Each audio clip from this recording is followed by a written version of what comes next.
बन के आया वो घर में। हम तीनों बहनों ने राखी बांधी थी उसके।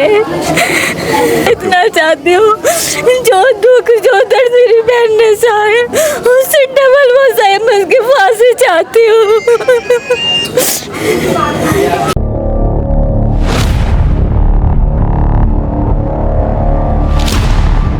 बच्ची के साथ इंसाफ हो और उसे फांसी हो। मेरी भी आत्मा को शांति मिलेगी, उसकी भी आत्मा को शांति मिलेगी। बस खून करा उसने मेरी लड़की का, उसका भी खून ही हो। बस यही चाहती मैं।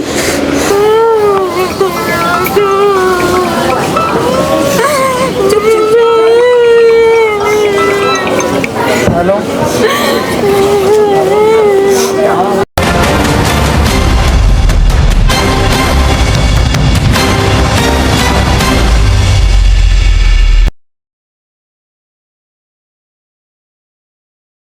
नमस्कार दोस्तों, मैं आपका दोस्त आपका साथी चंद्रजीत शर्मा। इस समय हम लोग खड़े हैं अशोक नगर के उस इलाके में जहां पे एक तौफीक नाम के लड़के ने एक नेहा नाम की लड़की को सरेआम मर्डर कर दिया। इसको मर्डर ही कहेंगे क्योंकि सोची समझी रणनीति थी कि एक बच्ची, एक लड़की जिससे वो राखी बंधवाता था, उसको अपने प्यार और अपनी शादी करने के चक्कर में छत से नीचे फेंक देता है। तो इसको मर्डर नहीं कहेंगे तो क्या कहेंगे? सीधी सीधी बात अगर कहें तो भाई बन के घर में एंट्री की थी और उसके बाद शादी करने के लिए प्रेशर बना रहा था। लड़की को सुबह बुर्का पहन के आता है, घर में जाता है, जैसे प्रत्यक्षदर्शी ने बताया, लोगों ने बताया कि छत पे जाता है, बुलाता है, बातचीत करता है, लड़की पे प्रेशर बनाता है। परिवार के आरोप है कि लड़की से लगातार बात कर रहा था, प्रेशर बना रहा था और हमने उसे समझाया भी, मगर जब ये बात नहीं बनी तो छत पे बुला के उसको छत से नीचे फेंक देता है, जिसमें उस लड़की की ट्रीटमेंट के दौरान मौत हो जाती है। अब आप सोचिए किस सोच के लोग हैं, बहन बनाते हैं, राखी बंधवाते हैं और उसका मर्डर कर देते हैं और शादी करने की चेष्टा होती है। इस समय भारी संख्या में पुलिस बल तैनात है, हम दिखाएंगे आपको, और लोगों में भी गुस्सा है। यहाँ के विधायक जितेंद्र महाजन आते हैं, उनसे हमने बात की, वो भावुक होते हैं, वो इस पे कोई जवाब नहीं दे पाते। और साथ ही साथ यहाँ के डीसीपी और जॉइंट सीपी भी आते हैं, परिवार से मिलते हैं, बातचीत करते हैं, कहते हैं, भरोसा दिलाते हैं कि सख्त से सख्त कार्रवाई होगी। मगर यहाँ पे एक मामला और निकल के आता है। यहाँ हिंदू संगठन के लोग आते हैं, यहाँ हिंदू समाज के जब लोग आते हैं तो पुलिस उन पे कहीं ना कहीं रोक टोक करती है। ऐसा उनके आरोप है कि आप यहाँ क्यों आए, आप गाजियाबाद से हो, आप नंदनगरी से हो, आप सीमापुरी से हो, आप यहाँ क्या कर रहे हो? क्या किसी भी चीज़ का बहिष्कार करना, किसी के सपोर्ट में खड़ा होना, क्या इंडिया में भी इसके लिए अब प्रतिबंध होगा? क्या पुलिस से परमिशन ली जाएगी? या कहीं ना कहीं सवाल खड़ा करता है। यही सवाल अब हम उठाते हैं कि क्या यह दूसरे धर्म के लोगों से आप ऐसा कह सकते हैं कि आप क्यों इकट्ठा होते हो इतने? मगर हिंदू समाज के लोग जब यहाँ आते हैं, इस बेटी के इंसाफ की बात करते हैं, तो पुलिस उनकी वीडियो बनाता है, उनसे पूछताछ करता है और उनको रोकता है। अब सवाल उठता है कि प्रशासन, अभी 24 घंटे होने को आ रहे हैं, प्रशासन के हाथ खाली हैं, तौफीक गायब है। अब ऐसे में कार्रवाई क्या होगी, कब गिरफ्तारी होगी, यह तो जांच के दायरे में आता है। मगर परिवार इंसाफ की मांग कर रहा है और यहाँ लोगों में गुस्सा है। और सीधी सीधी बात अगर करें तो कहीं ना कहीं यह लव जिहाद का मामला इस पूरे दिल्ली के लिए एक सबक है कि अगर अब भी नहीं आप लोग अपनी बहन बेटी को सुरक्षित कर पाए, अभी भी आप नहीं समझ पाए, तो अगला नंबर आपका भी हो सकता है। देखिए, इस समय नेहा के घर के सामने, क्योंकि उसकी इस समय ट्रीटमेंट के दौरान मौत हो चुकी है, और ऐसे में अब यहाँ पे जॉइंट सीपी, यहाँ के डीसीपी साहब और साथ ही साथ यहाँ के उच्च अधिकारी परिवार से मिलने आए हैं। और आप देख सकते हैं अभी जैसा कि हमने बात की उनसे, तो उन्होंने बताया कि नहीं, अभी कोई गिरफ्तारी नहीं हुई है, मगर लगातार इस समय पुलिस कार्रवाई के लिए कर रही है। और ऐसे में परिवार से मिलने के लिए यहाँ पे पुलिस के उच्च अधिकारी आए हुए हैं और परिवार जिस तरीके से मांग कर रहा है कि इस व्यक्ति को ऐसी सज़ा दी जाए कि यहाँ के पूरे जमुनापारा में जिस तरीके से इस खबर ने हड़कंप मचा रखा है कि ऐसे लोगों को सख्त से सख्त सज़ा मिले और हमारे परिवार को इंसाफ मिले। और साथ ही साथ एक नज़ीर पेश हो कि कहीं ना कहीं जिस तरीके से यहाँ पे यह किया गया है, घर में भाई बन के एक बेटी को मौत के घाट उतारा गया है, इसको हम हत्या का मामला ही कहेंगे सीधा सीधा, क्योंकि जानबूझ के किया गया है। अगर आप किसी की बात नहीं मानेंगे तो उसको आप छत से फेंक देंगे, उसको जान से मार देंगे, उसके हाथ इस तरह की हरकत करेंगे, कहीं ना कहीं गलत है और ऐसे लोगों को सख्त से सख्त कार्रवाई उस पर होनी चाहिए। और इस समय बड़ी संख्या में पुलिस फोर्स तैनात है और लोगों का कहना है कि हम किसी भी कीमत पे इंसाफ चाहते हैं। परिवार से पुलिस के उच्च अधिकारी इस समय बात कर रहे हैं, मिल रहे हैं और इस समय जॉइंट सीपी, यहाँ के डीसीपी साहब, एसएचओ, एसीपी सभी लोग यहाँ पे हैं और देखिए परिवार से इस समय बात कर रहे हैं और उनका साफ कहना है कि अभी लगातार कार्रवाई की बात चल रही है, दबिश दी जा रही है। अभी अरेस्ट नहीं हुआ है इसमें से तौफीक, मगर पुलिस लगातार कार्रवाई की बात कर रही है और कह रही है कि हम जांच कर रहे हैं। और अब यहाँ के लोगों में आप देखिए गुस्सा है कि कहीं ना कहीं जिस तरीके से इस घटना को अंजाम दिया गया है, अगर एक इंसान घर में भाई बन के घुसता है और शादी के लिए फैसला करता है और अगर कोई घर की बहन बेटी लड़की नहीं मानती है, उसको इस तरीके से उसकी हत्या कर दी जाती है, तो ऐसे लोगों के ऊपर सख्त से सख्त एक्शन होना चाहिए ताकि रोक आप जाए ऐसे लोगों की। और जो ये लव जिहाद का मामला इस समय चल रहा है, इस तरीके के टारगेट कर करके हिंदुओं की लड़कियों को मारा जा रहा है, कहीं ना कहीं ये गलत है और ऐसे लोगों पर सख्त से सख्त कार्रवाई हो।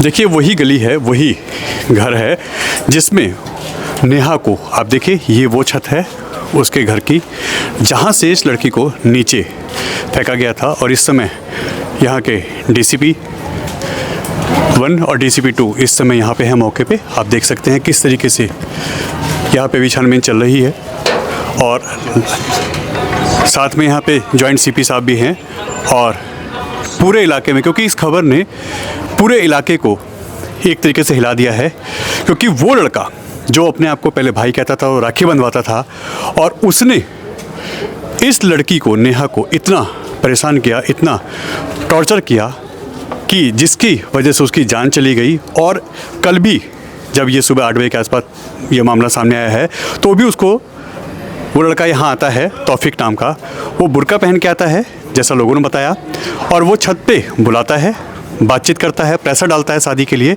और लगातार फैमिली जैसे आरोप लगा रही है कि वो लगातार प्रेशर बना रहा था, लगातार वो प्रेशर बना था शादी के लिए। और इसी कारण से जब वो लड़की मना करी थी नेहा कि मैं ऐसा नहीं करूँगी, मैं अपने परिवार और ऐसी चीज़ों के विरुद्ध नहीं जाऊँगी, ऐसे में उसने यह खतरनाक स्टेप उठाया और उस लड़की को इस छत के ऊपर से, आप समझ सकते हैं 5 मंजिला टॉप फ्लोर से इस लड़की को, नेहा को नीचे फेंका गया है और जिससे खतरनाक तरीके से उनको इंजरी हुई है। और ऐसे में उनको काफ़ी चोट आई थी और अब वो लड़की यानी नेहा हॉस्पिटल में ट्रीटमेंट के दौरान एक्सपायर हो गई हैं। और ऐसे में अब पुलिस के ऊपर बहुत प्रेशर है कि ऐसी चीज़ों को जल्द से जल्द सॉल्व किया जाए और ऐसे लोगों को सख्त से सख्त सजा दिलवाई जाए।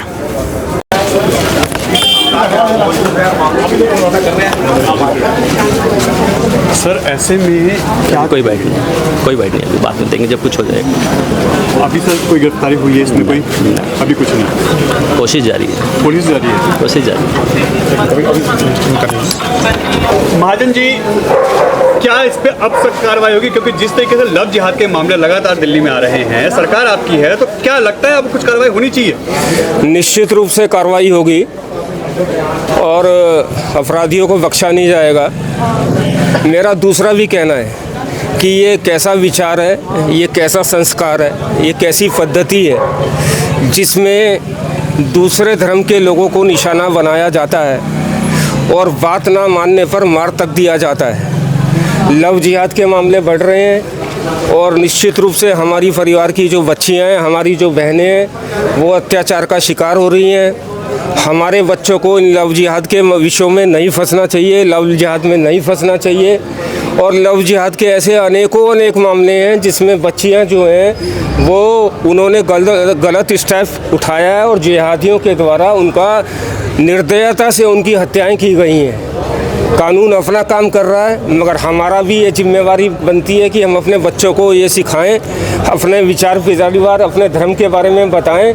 और ऐसे लोग जिनका कोई विचार नहीं है, जिनका कोई संस्कार नहीं है, जिनका कोई पद्धति नहीं है, और जिनका हम लोगों के निशाना बनाया जा रहा है, उन सब लोगों से लव जिहाद से अपने बच्चों को बचाएं, ये हमारी भी जिम्मेवारी बनती है। मगर दिल्ली सरकार से अब ये उम्मीद की जाती है कि यूपी की तर्ज पे जब तक यहाँ फैसले नहीं होंगे, यूपी की तर्ज पे जब तक कार्रवाई नहीं होगी, तब तक दिल्ली में कानून व्यवस्था स्थापित होने वाली नहीं है, क्योंकि ये मामले लगातार बढ़ रहे हैं। भारतीय न्याय संहिता में भारत सरकार ने बहुत सारा क्रांतिकारी बदलाव किया है। हम भी आज डिमांड कर रहे हैं कि भाई जल्दी से जल्दी नेहा, जो एक गरीब परिवार की बच्ची जिसके पिता सिक्योरिटी गार्ड का काम करते थे, ओबीसी समाज की बच्ची जिसके पिता बीमार हैं, उसको इन लोगों ने निशाना बनाया है। ऐसे परिवारों को ये लोग निशाना बना रहे हैं कि जो आर्थिक रूप से कमज़ोर लोग हैं, जिनके सामने दाल रोटी की समस्या है, ऐसे परिवारों को ये निशाने बनाकर इस प्रकार की हरकतें कर रहे हैं। हम सब लोगों को जागरूक रहना होगा, अपने बच्चों का ध्यान में रखना होगा, और ऐसी कहीं पर भी घटनाएं होती हैं उसके खिलाफ पूरे समाज को इकट्ठा होना होगा, पूरे समाज को इकट्ठा होना होगा। सर 24 घंटे से एक चीज और निकल के आई है कि आज जब यहाँ हिंदू संगठन के लोग या सनातनी लोग जब यहाँ आते हैं इस बेटी के सपोर्ट में, तो पुलिस उनको रोकती है, कहती है आप इस इलाके में कैसे आते हैं, उनकी फोटो और वीडियो बनाई जाती है। कोई बात नहीं, मैं खड़ा हूँ यहाँ पर, मुझे रोकिए, मैं खड़ा हूँ, मैं इस बच्ची के साथ खड़ा हूँ, ये सब लोग पूरा समाज खड़ा है, रोक के दिखाए कोई। हम खड़े हैं ना, उनका काम है वीडियो बनाने का, हमारा काम है इस बच्ची के साथ खड़े होने का। हमारी बच्ची है, हम खड़े होंगे यहाँ पर, जिसकी माँ ने दूध पिलाया रोक कर देख ले। सर 24 घंटे से ऊपर हो गए, पुलिस अपना काम कर रही है। पुलिस अभी एक बारी ये बच्ची का संस्कार हो जाए, और हम भी तब तक लड़ाई लड़ेंगे जब तक इस बच्ची के हत्यारे पकड़े नहीं जाते। कभी नेहा ने कोई ऐसी बात बताई कि इस तरह की कोई हरकत हो रही है, कभी कोई डराया धमकाया जा रहा है? नहीं, अभी 3-4 दिन पहले ही पता चला मेरे को कि उसको धमकाया जा रहा है। वो शादी करने वो कह रहा था, मेरी बहन ने मना कर दिया। घर में आता था तो पहले राखी बंधवाता था, पहले भाई बना, मेरा भाई बन के आया वो घर में। हम तीनों बहनें ने राखी बांधी थी उसके।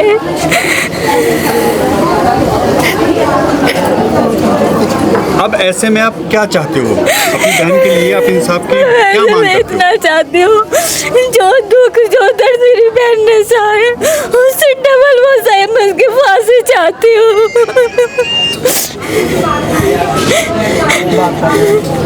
कभी कोई ऐसी भनक नहीं लगी, कभी कोई ऐसी बात नहीं आई सामने? घर में कब से आना जाना था उसका? 3 सालों से। 3 साल। बीच में जब ऐसा भी हुआ था कि आप लोगों ने फ़ोन नंबर भी चेंज किया है, उसको घर में एंट्री भी बंद की थी आप लोगों ने, हाँ, उसका कोई कारण था? वो शादी के लिए मेरी बहन को धमकी देता था कि अगर तूने शादी नहीं की तो मैं तुझे मार दूंगा, तेरे भाइयों को भी कुछ कर दूंगा। इसलिए उसने नंबर वो सब चेंज कर दिया। एक बार मेरी मम्मी ने भी समझाया फ़ोन करके उसको, लेकिन वो नहीं माना, मेरी बहन को मार दिया उसने। कल ये 8:15 बजे की घटना है, सुबह की। ये सुबह उठी है, फ्रेश हुई है, चाय पी है, फिर ऊपर गई है। इसने मेरे से फ़ोन करके बोला, मम्मी पानी आ रहा है? नहीं आ रहा। मैंने कहा आ नहीं रहा होगा, मैं बाद में मोटर चला दूँगी। उसके बाद इसका फ़ोन नहीं आया। फिर गली में मतलब ये शोर समझ रहा था कि पकड़ो पकड़ो, उसे मार दिया, उसे मार दिया। तब मैंने फिर आके छज्जे पे देखा था तो लोग कह रहे थे ऊपर जाओ, तुम यहाँ क्यों खड़े, ऊपर जाओ। उसे फेंक दिया, मार दिया। तब हम इसके पापा को मैंने बोला तो फिर गए पीछे, फिर ताला तोड़ के पीछे पलट का जब उसको निकाला है। मैं ऊपर गई थी छत पे तो कपड़े फैले पड़े थे जो धोने के लिए ले गई थी, और ऊपर वो नीचे पड़ी हुई थी वहाँ पीछे। बताया जा रहा है जैसा कि क्या परेशान करता था तौफीक, पहले भाई बना? पहले भाई बना था, राखी बंधवाई उसने। मैंने उससे कहा था, मैंने कहा अगर तू भाई बन रहा है तो भाई की तरह रही हो, कभी तो और इरादे से रहे। कह रहे नहीं मेरे बहन नहीं है, मैंने बहन नहीं बनाया है। तो मैंने कहा अच्छा। अब मुझे नहीं पता उसके कब ये इरादे गंदे हुए, कब नहीं, इस बारे में मुझे नहीं पता। बाकी ऐसे ही बोलता था। अब उसने बीच में मेरी लड़की ने उससे बात करनी बंद कर दी थी। तो वो परेशान करता था कि मेरे से बात क्यों नहीं कर रही, फ़ोन क्यों नहीं उठाती मेरा, किससे बात करती रहती है। मैंने कहा फ़ोन ऑफिस जाती है, 10 जनों के फ़ोन आते हैं मैडमों के, तो मैंने कर रही है। मैंने कहा तुझे क्या लेना देना, चाहे वो किसी से भी बात करे है। मैंने कहा तू अपनी लाइफ जी, उसे अपनी जीने दे।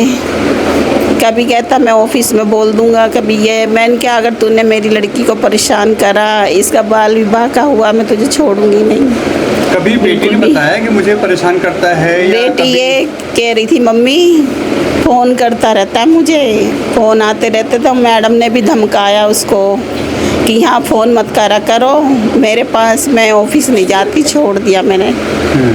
और क्या है अगर कोई बात है तो उसके पेरेंट्स से बात कर, यहाँ करने की ज़रूरत नहीं है। तो मतलब जैसा बताया जा रहा है कि वो शादी के लिए पैसा कर रहा था, या मतलब पहले उसने बोला भी था उससे, तो मैंने मना कर दी। मैंने कहा ऐसा है, हमारे तेरी बिरादरी कुछ और है, हमारी कुछ और है, ये ऐसा कभी नहीं हो सकता। मैंने कहा तूने भाई बहन बनाया था, तो बहन का रिश्ता भाई का हमारे बहुत पवित्र रिश्ता माना जाता है।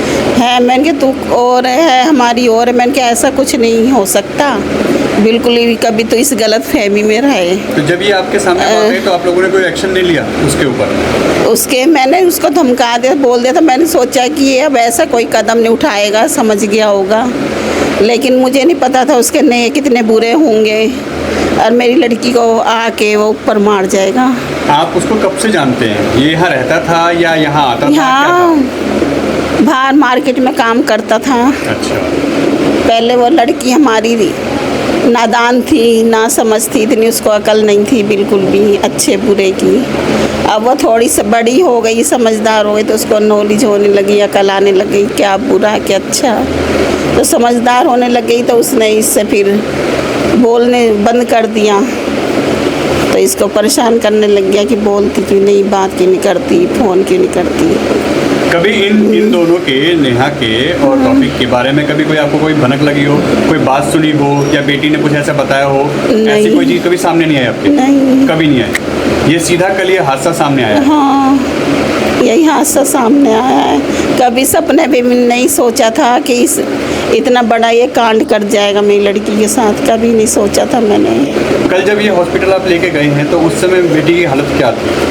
उसकी हालत ख़राब थी, वो बयान देने के काबिल भी नहीं थी। बयान दिया उन्होंने? नहीं, मैंने बोला था, मैंने कहा तेरे साथ क्या हुआ है, क्या धमकी दी है तुझे, क्या हुआ है तू बता, यहाँ सब खड़े हैं। मैंने कहा बता। नहीं मम्मी नहीं, मेरे दर्द हो रहा है, मेरे दर्द हो रहा है, मेरी कमर में बैठ जाओ, मेरे पैरों पे बैठ जाओ, मेरे दर्द हो रहा है, बस ऐसे ही हो रही। बहुत सीरियस कंडीशन थी उसकी। आखिरी शब्द बच्चे की याद आ रहे हैं आपको जो उसने बोला था? हाँ, वही सब याद आ रही है। उसने क्या बोला था? नहीं कुछ बोला आपसे? बस मुझे यही बात शुरू में तो वो यही बोलती रही मेरे से कि मैडम मैडम कर रही थी मुझे, मैडम बोल रही मुझे है, मैडम बोलती जा रही, कभी कुछ बोल रही, बस ये मम्मी तो बोल ही नहीं रही। मैंने कहा तुम मुझे मम्मी क्यों नहीं बोल रही, तेरी माँ खड़ी है। नहीं मैडम, मुझे मैडम मैडम यूँ करती जा रही। मतलब उसे लग रहा था कि हॉस्पिटल में कोई डॉक्टर है। हाँ, वो उसको मतलब वो होश में नहीं थी उससे? नहीं, मुझे तो बिल्कुल ही नहीं पहचान रही। उसने कुछ बोला कि मुझे इंसाफ चाहिए या मुझे इस तरीके से टॉर्चर किया गया या मुझे मेरे ये किया गया, कुछ नहीं बताया उसने? नहीं, वो पूरे दर्द में तड़पती रही, दर्द में तड़पती रही, कुछ नहीं बोली वो। और वो उसके आखिरी समय क्या था जिस समय वो एक्सपायर हुई है? टाइमिंग क्या थी उस समय? टाइम तो याद नहीं है मुझे। शाम को 4 बजे। अब आप लोग क्या मांग करते हैं? मांग तो मैं ये करती हूँ कि उसको फांसी मिलनी चाहिए, उसको वो पकड़ा जाए और उसे फांसी मिलनी चाहिए, बहुत कड़ी। मेरी लड़की तो चली गई, लेकिन उसे भी फांसी मिलनी चाहिए। मेरी लड़की की आत्मा को शांति मिलेगी, मेरी आत्मा को शांति मिलेगी। ये रहेगा कि मेरा बदला ले लिया मेरे घर वालों ने, इसलिए उसे फांसी मिलनी चाहिए। आप चाहते हो उसको फांसी मिले और बच्ची के साथ इंसाफ हो जो? हाँ, इंसाफ मिलना चाहिए, बच्ची के साथ इंसाफ हो और उसे फांसी हो, बस मेरी ये दरख्वास्त है। हाथ जोड़ के बस मैं यही चाहती हूँ, मेरी भी आत्मा को शांति मिलेगी, उसकी भी आत्मा को शांति मिलेगी। बस खून करा उसने मेरी लड़की का उसका भी खून ही हो, बस यही चाहती मैं।